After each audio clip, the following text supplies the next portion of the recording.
அஸ்ஸலாமு அலைக்கும். Welcome to சாபிஸ் கிச்சன். இன்றைக்கி மேங்கோ வச்சு புதுசாக ஒரு ரெசிபி பார்க்கலாம். இது மேங்கோ ஸ்லைஸு அல்லலாம் மேங்கோ பார்னு சொல்லுவாங்க. இப்போ மேங்கோ சீசன் இருக்குது, அதனால் அது நம்ம செஞ்சு பார்க்கலாம் எப்படி இருக்குன்னு. ஃபஸ்ட்டு ஒரு 2 நல்லா பழுத்த மாங்காய் எடுத்துகிட்டு கட் பண்ணி வச்சுக்கணும். கட் பண்ணி மிக்சியில் போட்டு நல்லா அரைச்சிட்டு அது ஒரு பேனில் போட்டு நல்லா அது அந்த பச்சை வாசம் போகிற வரைக்கும் நல்லா நம்ம கிளறிக்கிட்டே இருக்கணும். அதில் ஒரு கொதி வரும். அந்த கொதி வர்ற வரைக்கும் நல்லா நம்ம கிளறி விட்டுக்கிட்டே இருக்கணும். அப்போ அந்த பச்சை வாசம் போயிடும்.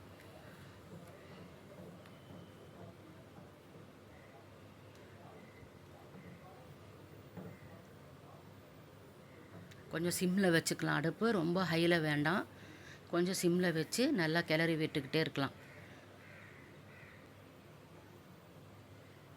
இந்த உள்ள பாருங்கள், அப்படியே ஒரு கொதி மாதிரி வரும், சின்ன சின்ன பபுள்ஸ் மாதிரி வரும், அதிலேருந்து ஆவி வரும். அந்த மாதிரி இருக்கும்போது அது கரெக்டான பதம். ஒரு 4 நிமிஷம் நம்ம அந்த மாதிரி வேக வச்சா போதும். இந்த மாதிரி ஒரு கொதி வந்துடணும். அப்போ அந்த பச்சை வாசம் எல்லாமே போயிடும். ஒரு மாம்பழம் ஒரு கப்பு இருக்குதுன்னா ஒரு 3/4 கப்பு நம்ம சர்க்கரை எடுத்துக்கலாம். ரொம்ப இனிப்பான மாம்பழமாக இருந்தால் 1/2 கப் எடுத்தால் போதும்.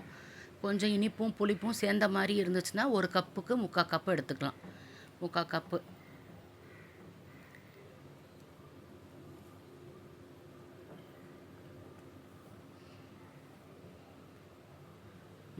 சர்க்கரை கொஞ்சம் கொஞ்சமாக இதில் சேர்த்திக்கலாம். இது போட போட என்ன ஆகும்னா அந்த திக்காக இருக்கிறது பூராவும் தண்ணி ஆட்டம் மாறும். அது ஒன்றும் ப்ராப்ளம் இல்லை. நம்ம அதிலேயே சிம்மில் வச்சு திருப்பியும் நம்ம கைவிடாமல் கிளறிக்கிட்டே இருக்கணும். கட்டியெல்லாம் ஆகாது, திருப்பியும் நம்ம கைவிடாமல் கிளறிக்கிட்டே இருக்கணும். அந்த சர்க்கரையெல்லாம் கரையிற வரைக்கும் நம்ம நல்லா கறி விட்டுகிட்டே இருந்தோம்னா இந்த சர்க்கரை நமக்கு கெட்டி ஆகாமல் அந்த நரன்னு ஒரு மாதிரி வராமல் இருக்கிறதுக்காக என்ன பண்ணணும், லைம் ஜூஸு ஒரு அரை லைம் எலுமிச்சப்பழம் புழிஞ்சி அந்த விதையெல்லாம் எடுத்துட்டு வெறும் அந்த சாறு மட்டும் ஒரு 1/2 ஸ்பூன் போட்டால் போதும். அப்போ அந்த சர்க்கரை நமக்கு அந்த கிறிஸ்டல் மாதிரி வராமல் நல்லா மெல்ட் ஆகி சேராமல் இருக்கும். அவ்வளோதான். இது போட்டு நல்லா கிளறிட்டு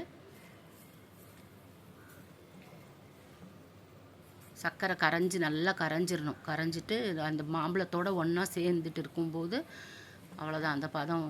இவ்வளோதான், 5 நிமிஷத்துலேயே முடிஞ்சிடும்.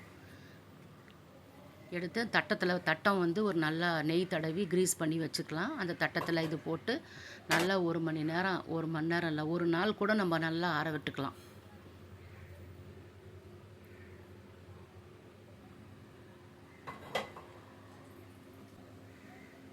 கரெக்டாக ஈவனாக இருக்கிற மாதிரி நல்லா மெலிசாக வர்ற மாதிரி நல்லா இந்த பக்கம் அந்த பக்கமெல்லாம் நல்லா தடவி ஒரே ஈவனாக இருக்கிற மாதிரி நம்ம செஞ்சுக்கலாம்.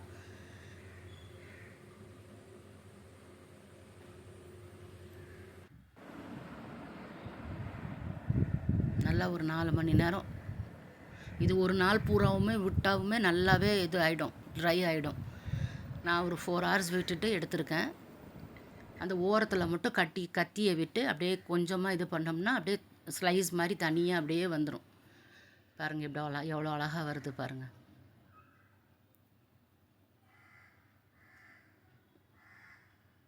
இதெல்லாம் பொட்டி கடையில் அந்த காலத்தில் விற்கும். 70s 80sலலாம் பொட்டி கடையில் ₹1 50 பைசா அந்த மாதிரி கொடுத்தோம்னா ஒரு ஸ்லைஸ் கொடுப்பாங்க. பாருன்னும் சொல்லலாம், ஸ்லைஸுன்னும் சொல்லலாம். இது டேஸ்ட் எப்படி இருக்கும்னா புளிப்பு இனிப்பு 2மே சேர்ந்து இருக்கும். சாப்பிட்றதுக்கு ரொம்ப நல்லா இருக்கும். ஒரு பார் ₹1 அந்த மாதிரி கிடைக்கும். இப்போ கூட கிடைக்கிது இந்த பார். மேங்கோ பார்னு சொல்லி கேட்டு வாங்கினா கிடைக்கும். அதுதான் சைடில் இருக்கிறதெல்லாம் நம்ம எடுத்துகிட்டு கரெக்டாக அந்த நம்ம ஸ்லைஸ் வர்ற மாதிரி நம்ம செஞ்சுக்கலாம். அந்த சைடில் வர்றது மட்டும் தனியாக ஒரு பூ மாதிரி பண்ணி வச்சுருக்கேன். இது ஸ்லைஸ் மாதிரி பண்ணிவிட்டு கட்டமாக நமக்கு தேவையான அளவு பெரிய கட்டமாக வேணாலும் பெரிய கட்டம் போட்டுக்கலாம், சின்ன கட்டம் வேணால் சிட்டங்கட் போட்டுக்கலாம். பாருங்கள் எவ்வளோ சூப்பராக வந்திருக்கு பாருங்கள்.